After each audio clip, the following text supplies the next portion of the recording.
Hello you guys, and welcome to Abundantly Minimal.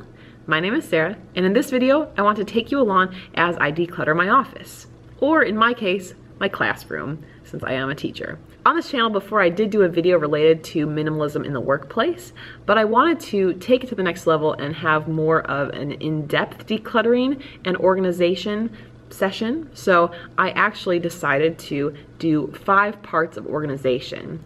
Now, technically, I am filming this after I did declutter the whole classroom, but I filmed all of the footage along the way to show you all of the different steps, because let me tell you, it was a bit of a mess, to be honest. And in this video, I'll take you through some of the different parts of decluttering my desk, decluttering my file cabinet, decluttering my shelving and surfaces, and finally cabinets.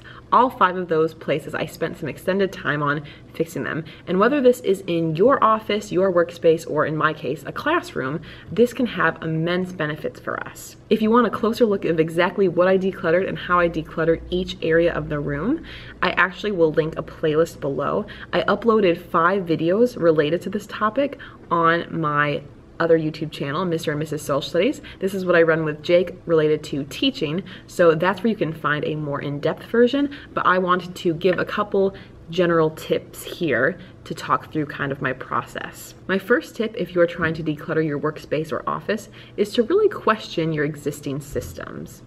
What systems do you have in place, and are they working? I think it's very easy for us to get into a habit and maybe think the habit's running smoothly, but there could be things that are very inefficient about it, and even worse, it could be creating more problems for us, but we're just used to it, and so we keep doing it. So I think it's important for us to acknowledge these systems and see if it works or not.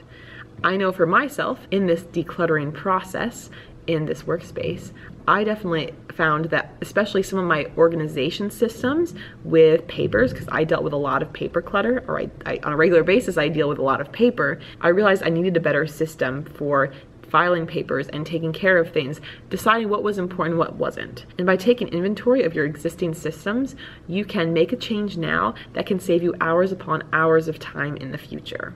My next tip is to think about opening up as much surface space as possible. One section in particular that I was holding onto a lot of clutter was actually some important space right behind my desk.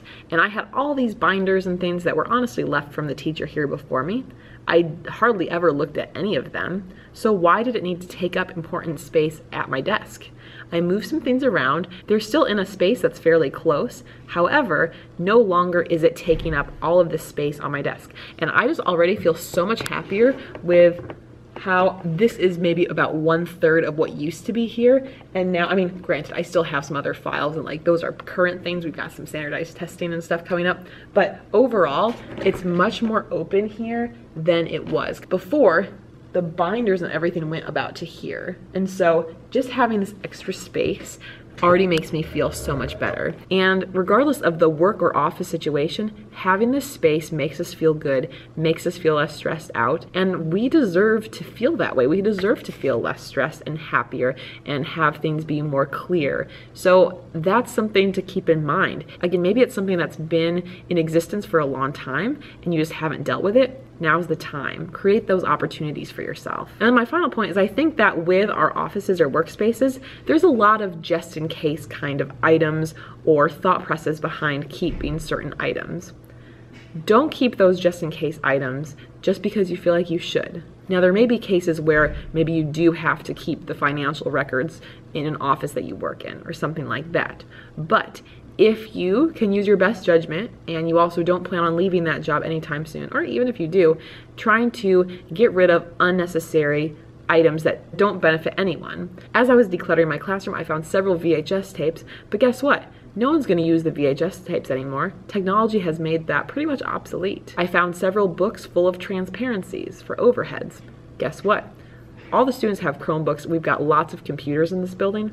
We're not going to be using those overhead transparencies anymore. So it was definitely worthwhile to get rid of. So those are some of my big ideas for how to go about simplifying your office or workspace. But I wanted to also show a little bit of the footage of my decluttering process. So let's take a look.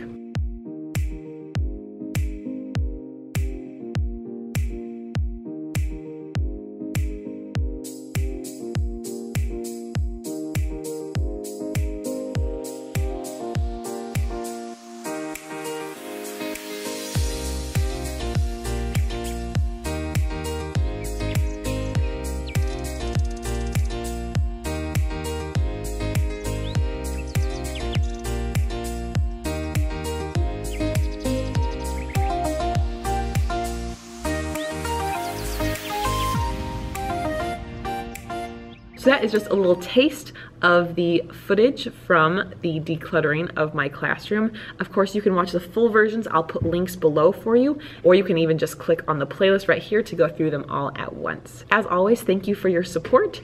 I post several videos related to minimalism each week. If you are not yet following along on this journey, feel free to subscribe to the channel right here, and we'll see you guys in the next one. Bye.